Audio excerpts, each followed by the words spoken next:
Assalamualaikum warahmatullahi wabarakatuh.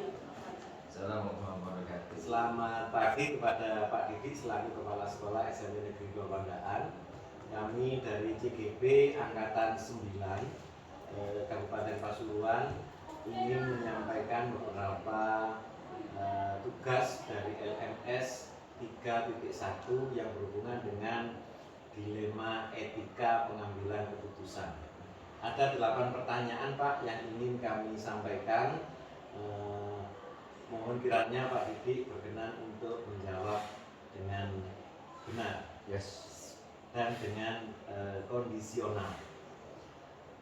Pertanyaan pertama, selama ini bagaimana Anda dapat mengidentifikasi kasus-kasus yang merupakan dilema etika di sekolah atau bujukan moral?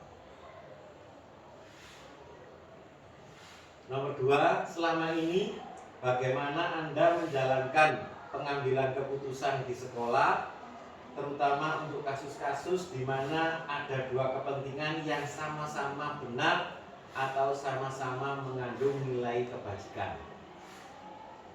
Nomor 3, langkah-langkah atau prosedur seperti apa yang bisa Anda lakukan selama ini? Dari pertanyaan-pertanyaan di atas, hal apa saja yang selama ini Anda anggap efektif dalam pengambilan keputusan pada kasus-kasus dilema etika?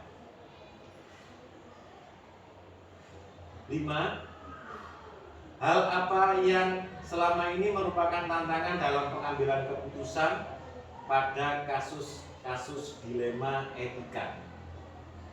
Nomor 6, apakah Anda memiliki sebuah tata cara atau jadwal tertentu dalam sebuah penyelesaian kasus dilema etika? Apakah Anda langsung menyelesaikan di tempat atau memiliki suatu jadwal untuk menyelesaikan? Nomor 7, adakah seseorang atau faktor apa yang selama ini mempermudah atau membantu Bapak Kepala Sekolah dalam mengambil keputusan dalam kasus dilema etika? Terakhir Pak, dari semua hal yang telah disampaikan, pembelajaran apa yang dapat Anda petik dari pengalaman mengambil sebuah keputusan dilema etika? Begitu Pak, terima kasih dan mohon maaf yang sebesar-besarnya. Saya kira itu tugas dari kami. Assalamualaikum warahmatullahi wabarakatuh. Gini ya, Bapak ya, mobil ibu ya.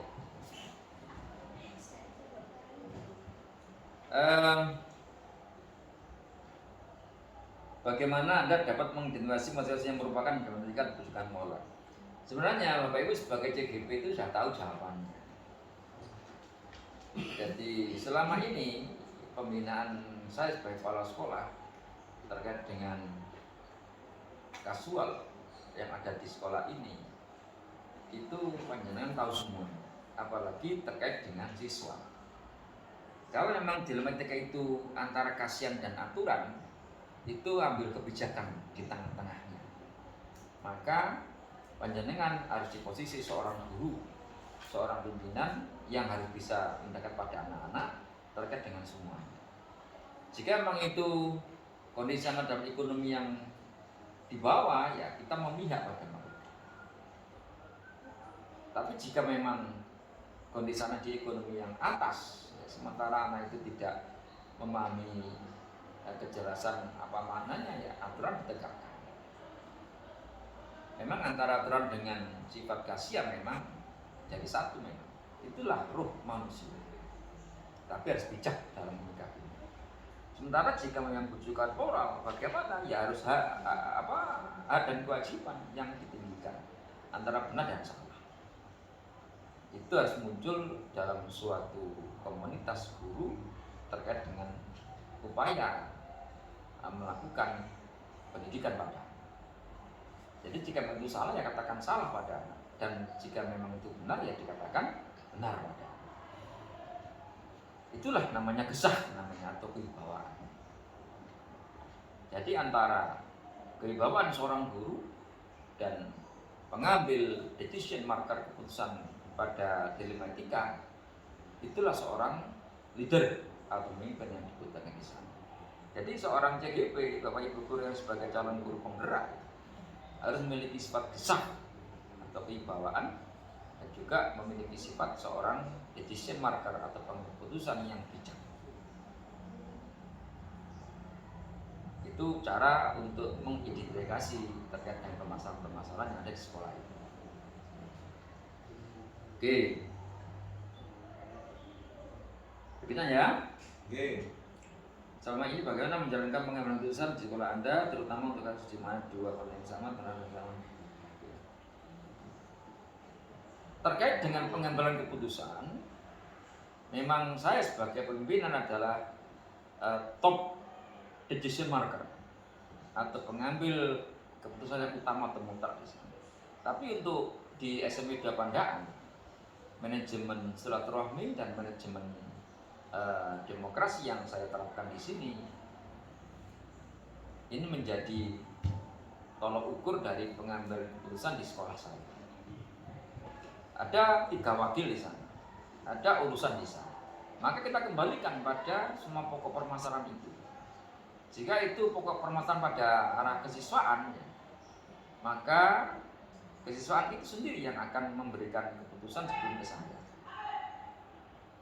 Seperti itu cara pengambilan keputusan yang terbaik. Sementara kesiswaan tidak ansik pengambilan keputusan dengan sendiri karena apa? Kesiswaan dibantu oleh tim tatip, dibantu oleh BK, wali kelas yang notabene adalah aparatur kesiswaan yang ada di sekolah ini. Baru atas dasar pertimbangan mereka itulah kesiswaan mengambil keputusan dan sikap yang tepat untuk anak-anak. Jika itu manfaatnya sudah terkait dengan kesiswaan. Jika permasalahan dekat dengan guru, ya, maka para waka-waka ini yang akan nanti mengambil keputusannya langsung dengan saya sebagai kepala sekolah terkait dengan pengambilan keputusan. Inilah namanya delegasi tugas atau manajemen bertingkat terkait dengan manajemen silaturahmi yang saya tekankan di sini. Ini jika memang terkait dengan bagaimana pengambilan keputusan terkait dengan kasus-kasus yang ada di sekolah ini, baik itu siswa, baik itu guru dan tenaga kependidikan maupun kasus-kasus yang lain.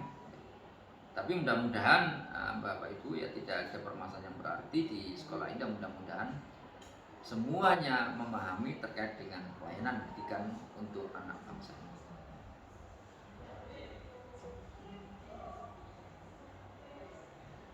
Langkah-langkah yang saya lakukan terkait dengan prosedur pengeputusan ya, yang saya terapkan adalah bottom up policy, dari bawah kemudian langkah ke atas. Jadi identifikasi masalah dari yang terbawah, contoh ya, jika ada permasalahan siswa ya, wali kelasnya ya, kemudian guru BK ya, kemudian ke kesiswaan ya, baru ke kepala sekolah. Seperti itu langkah-langkah yang harus kita tempuh. Jika itu permasalahan di tubuh guru ya atau tubuh tenaga pendidikan ya, maka saya lakukan identifikasi dulu. Bagaimana kejadiannya, apa yang terjadi, mengapa ya, dengan sistem 5W 1H itu ya. Jadi what, when, where, apa itu, why, how ya. Seperti itu. Baru saya mengambil tindakan. Tapi itu semua Bapak Ibu dilakukan hanya untuk memurnikan kembali manajemen yang bertujuan khusus untuk pelayanan peserta didik. Ini langkah-langkah yang kita ambil ya. Tapi itu semua bagaimana ya? Tidak terlepas dari peran kita semua ya, sebagai seorang guru, sebagai seorang tenaga pendidikan terkait dengan pelayanan anak ya. Kalau bisa tidak ada masalah, Karena apa? Kegiatan pendidikan itu sebenarnya tidak ada masalah. Ya, itu hanya non sewu ya, kalau saya katakan adalah bumbunya ya, bumbunya seorang guru ya, atau bumbunya dalam dedikasi jasa guru pada anak didik. Non sewu, ada anak eh, bedik di dalam kelas itu bumbunya gurunya. Ya kalau landai saja, bukan guru namanya, yang guru sifatnya itu mendidik, mengajar, melatih, membimbing, mengarahkan gitu ya. Kemudian mengevaluasi, menilai, kan tugas seperti itu. Jadi biar nggak landai, harus ada ombak lah, ya seperti itulah. Nah, kalau saya mengatakan bukan permasalahan, asalkan guru betul-betul memiliki ilmu kependidikan, betul-betul memiliki ilmu seorang guru ya, pasti bisa.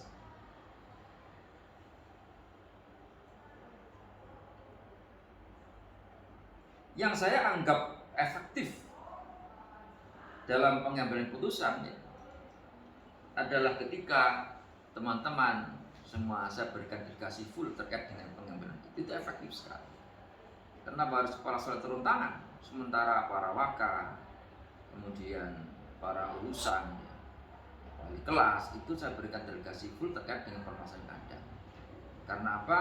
Di sini rapat koordinasi yang saya lakukan terjadwal betul ya, terkait dengan pembinaan dari saya.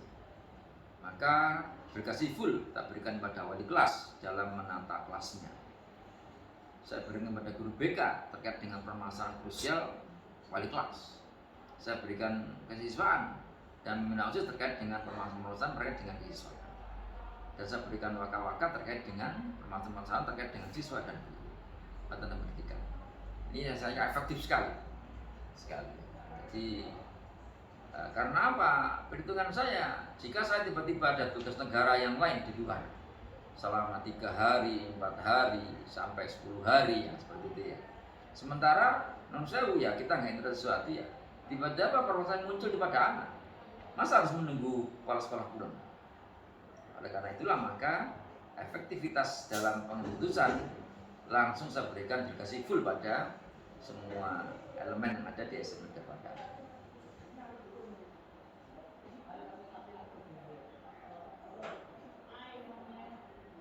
Sebenarnya semua permasalahan dilematika itu tantangan ya. Jadi saya katakan bukan permasalahan, itu tantangan ya, atau bumbunya ya. Kalau mungkin bahasa jenengan mengatakan tantangan, itu bahasa jenengan ya. Kalau saya mengatakan bumbunya kan. Ya. Jadi semua permasalahan dilematika adalah tantangan panjenengan sebagai seorang guru. Karena guru itu bertugas 7 tadi itu, mendidik, mengajar, melatih, membimbing, membina, ya, mengarahkan, ya, menilai, mengevaluasi kan seperti itu.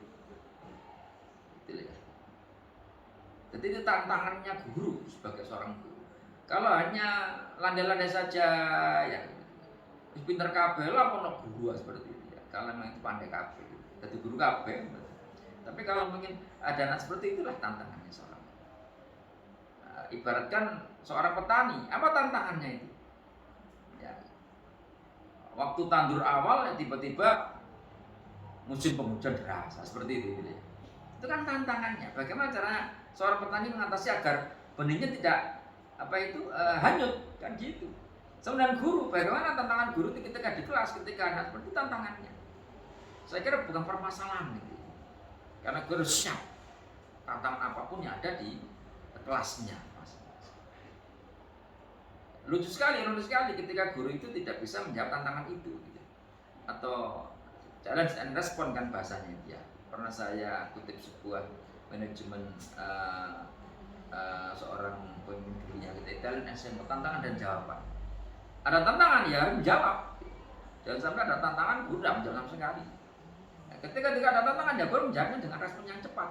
Karena guru itu ada ilmu didaktiknya, ada ilmu strategi belajar mengajar, ada ilmunya perencanaan belajar kan seperti itu. Nah, ketika kuliah kan dulu ada ilmu seperti itu, maka dimanfaatkan untuk kepentingan peserta didik dan seterusnya kan itu.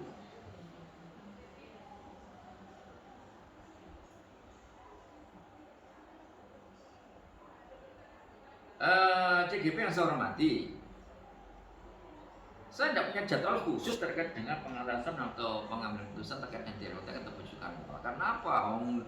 Kalau ada jadwal berarti kan saya jangan menjadwal permasalahan. Gitu. Enggak ada jadwal sama sekali untuk itu. Tapi ibaratkan seperti ini, musuh datang mengapa harus lari? Gitu. Tantangan datang jangan dijawab. Karena saya berprinsip challenge and respond. tantangan jawaban. Seperti itu.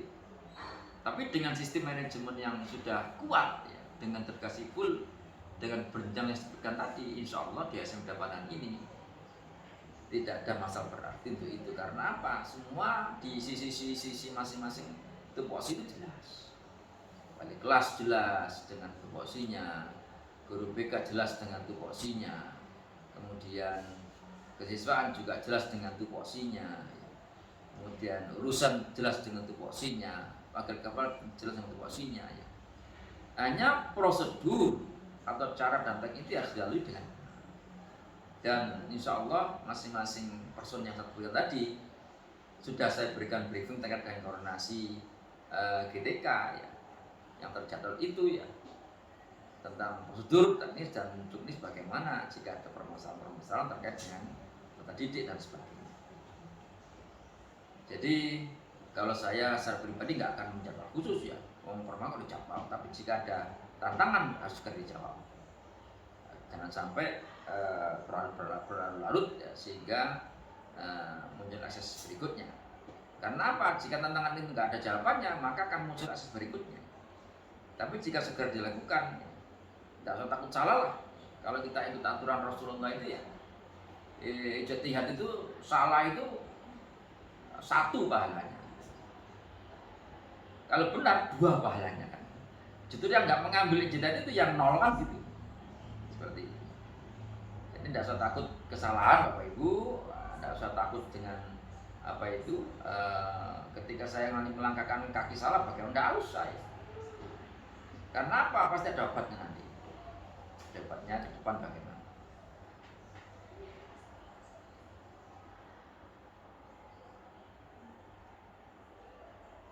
Sebenarnya yang membuat lancarnya manajemen SMK ini adalah karena masing-masing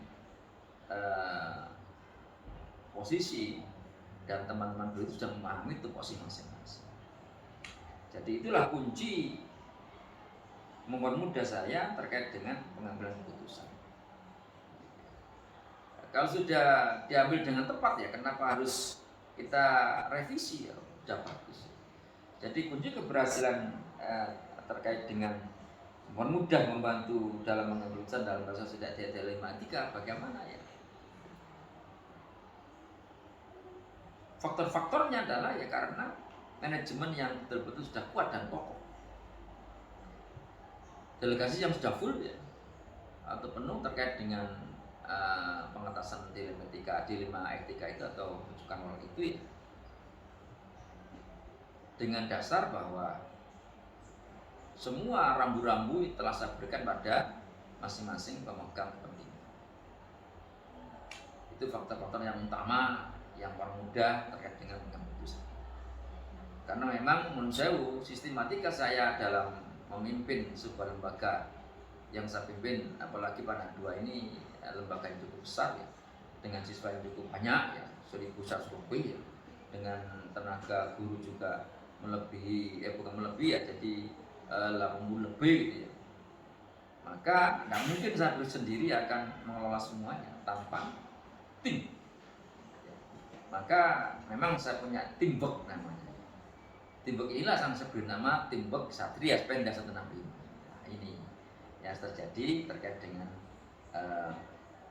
pengembangan mempermudah dalam pengatasan jika ada permasalahan terkait dengan kebutuhan moral ataupun dilema etika.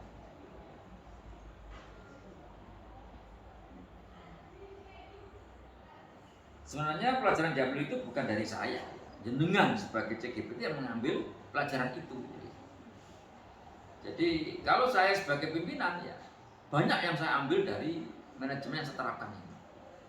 Karena apa? Saya sebagai kepala sekolah ini tidak hanya Padang 2 yang saya pimpin, ya, mulai dari Tosari, Kejayan, Sukoharjo, ya, Tutur, sampai di Padang. Sebenarnya yang harus mengambil pelajaran bukan saya, tapi panjenengan sebagai CGP. Oh, ini loh pola kepemimpinan kepala sekolah saya. Oh, ini loh manajemen yang dijelaskan pada kami terkait dengan manajemen ini. Untuk manajemen jenengan pribadi, manajemen jenengan di kelas, manajemen jenengan dengan teman-teman jenengan semua. Nah, masih seperti itu. Jadi ini pertanyaan yang berbalik pada jenengan sendiri. Ya. Jadi karena bertanya kepada kepala sekolah, karena kepala sekolah sendiri banyak yang diambil terkait ini sehingga menerapkan seperti ini. Kalau saya sendiri mengambil kesimpulan dari sekolah-sekolah yang saya pegang itu ya memang berbeda-beda terkait dengan manajemen. Cuma di sini di Pandan 2 ini memang saya berikan kalau saya boleh mengatakan dengan istilah total quality management. Total quality management. Jadi manajemen berkualitas total ya, menyeluruh dengan pendekatan holistic approach saya, pendekatan yang menyeluruh. Ini yang harus menjadi titik ukur pada panjenengan semuanya sebagai seorang JGP. Apa itu pengalaman yang harus dipetik panjenengan sebagai JGP dengan manajemen kepala sekolah di Pandan 2 ini. Yang merasakan itu, bagaimana ketika saya bertindak, bagaimana saya berikan contoh, bagaimana saya ketika membina dan melatih atau membimbing panjenengan semuanya, dan bagaimana ketika saya berpendapat dan bagaimana saya mendorong panjenengan agar sukses dan berprestasi. Ini harus banding-bandingkan, ya harus dengan resapi semua terkait dengan pengalaman pribadi panjenengan. Bagaimana cukup ya? Ini dari saya sebagai kepala sekolah.